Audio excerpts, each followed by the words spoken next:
কলকাতা শহর এয়ারপোর্টের কাছে একটা খুবই সুন্দর একটা প্রপার্টি। সোসাইটির মধ্যে অনেকেই বলেন সোসাইটির মধ্যে একটা বাড়ি হলে খুব ভালো হয়, সিকিউরিটি থাকবে, এরকম পজিশনে একটা বাড়ি হলে খুব ভালো হয়। 3 কাঠা 4 ছটাক জমি সহ আজকের একটা দোতলা বাড়ি দেখাবো। পিছনে রাস্তা একটা আছে, গ্যারেজ, সামনে রাস্তা, 12 ফিটে একটা আছে।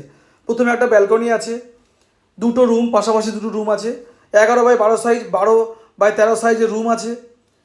খুবই সুন্দর একটা প্রপার্টি সোসাইটির মধ্যে। ওয়েল কন্ডিশন বাড়িটা খুবই ভালো, লোন অ্যাভেলেবেল প্রপার্টি। বড় একটা ডাইনিং আছে, সঙ্গে একটা কিচেন, উপরে ওয়ার্ড্রপ করা আছে, পাশে সিঁড়ির পোর্শন দিয়ে উপরে যদি কোনো ভাড়া দিতে চান সেটাও করতে পারবেন এখান থেকে। দুদিকে দুটো গেট করা আছে। এটা আরও একটা রুম, নিচেরটা আছে 14x25 সাইজের একটা রুম আছে, খুবই বড়, পুট্টি কমপ্লিট করা আছে। এটা কালার করা নেই, কালারটা আপনাদের পছন্দ আপনারা করে নেবেন।